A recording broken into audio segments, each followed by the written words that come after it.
करते हैं order of reaction को। बच्चों ऑर्डर ऑफ रिएक्शन जो है केमिकल काइनेटिक्स में क्या होता है उसको समझ लीजिए आप। ऑर्डर ऑफ रिएक्शन में आता है the sum of power of concentration of reactant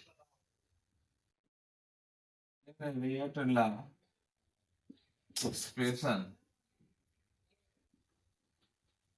expression में कंसंट्रेशन ऑफ रिएक्टेंट की पावर का जो सम होता है वही कहलाता है बच्चों ऑर्डर ऑफ रिएक्शन। जैसे मान लीजिए हमारे पास कोई रेट एक्सप्रेशन दिया गया है कि रेट बराबर के ए की पावर एक्स और बी की पावर वाई, तो यहाँ पे ऑर्डर ऑफ रिएक्शन बच्चों याद रखेंगे। ऑर्डर ऑफ रिएक्शन ये बच्चों हो जाएगा हमारे पास एक्स प्लस, कोई दिक्कत कोई कंफ्यूजन? बच्चों यहाँ पे एक चीज और ध्यान रखना है कि हमारी एनसीईआरटी में 3 तरह के ऑर्डर ऑफ रिएक्शन दिया गया है, zero order, first order and second order. यहाँ पे हम लोग बात करते हैं for nth order. nth order का मतलब इनकी वैल्यू कुछ भी हो सकती है, 0 1 2 3 ऐसे करके। तो मैं यहाँ पे लिख सकता हूँ रेट बराबर ए की पावर, याद रखेंगे nth ऑर्डर के लिए जो है आपको बच्चों ये ध्यान रखना रेट बराबर के ए की पावर n। अब अगर आपने कर दिया for zero order n equal to क्या हो जाएगा, जीरो। आर बराबर रेट बराबर क्या हो जाएगा बच्चों, रेट बराबर हो जाएगा के ए की पावर 0। तो रेट बराबर हो जाएगा बच्चों के, ये आपको ध्यान रखना है।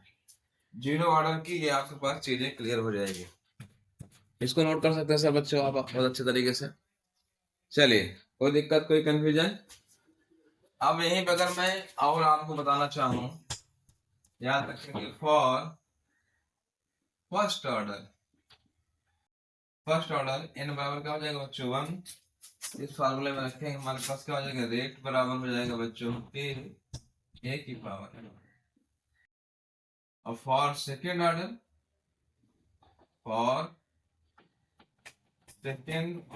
n बराबर क्या हो जाएगा बच्चों 2। तो रेट बराबर हमारे पास हो जाएगा बच्चों के ए की पावर।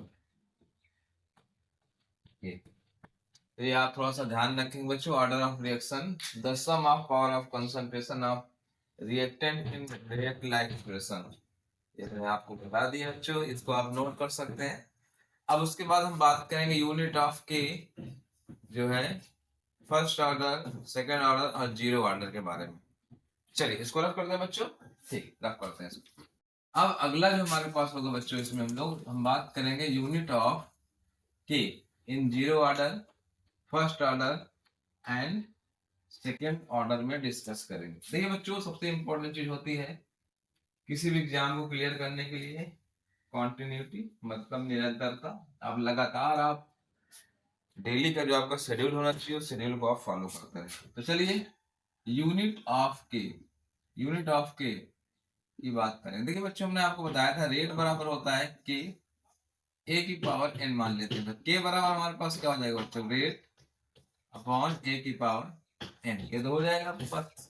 रेट की जगह मैं क्या लिख सकता हूँ, रेट क्या लिख सकता हूँ, कंसंट्रेशन अपॉन टाइम इनटू कर दो 1/, ए की जगह भी कंसंट्रेशन ही रहेगा बच्चों हमारे पास। इसके बाद क्या करते हैं, अब ये ऊपर जाएगा बच्चों, तो के बराबर हमारे पास क्या हो जाएगा, concentration power 1 minus n upon क्या हो जाएगा जगह।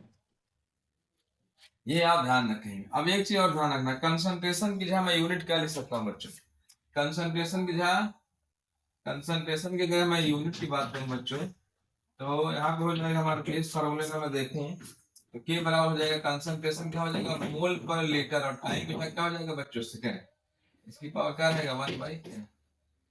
तो ये फार्मूला आप रख के बच्चों आप आसानी से निकाल सकते हैं जीरो ऑर्डर के लिए, फर्स्ट ऑर्डर के लिए और सेकेंड ऑर्डर के लिए यूनिट ऑफ के। जैसे मैं आज लिख दूं फॉर जीरो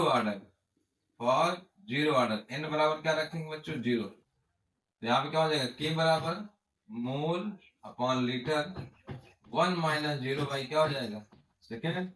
तो के बराबर यहाँ पे हो जाएगा बच्चों मोल पर लीटर इनटू सेकेंड। ये याद रखेंगे यार, इसके लिए बच्चों जीरो ऑर्डर के लिए हो जाएगा। किसके लिए हो जाएगा? जीरो ऑर्डर के लिए। अब इसी तरह बच्चों अगर आपको फर्स्ट ऑर्डर का पूछे, सेकेंड ऑर्डर का पूछे और थर्ड ऑर्डर किसी भी ऑर्डर का पूछे बच्चों, तो आप इसको देख लें या इसको आप देख लें। अगर इसको आप आसानी से देख लेंगे बच्चों तो आपको कोई दिक्कत नहीं हो जाएगी। तो इस तरह से बच्चों आज की इस वीडियो में हमने कोशिश की आपको ऑर्डर ऑफ रिएक्शन को समझाने की। आई होप ये आपको वीडियो बहुत अच्छा लगा होगा। अगर बच्चों आप हमारे चैनल पर नए हैं तो प्लीज चैनल को सब्सक्राइब कर लीजिए, press the bell icon for the latest update.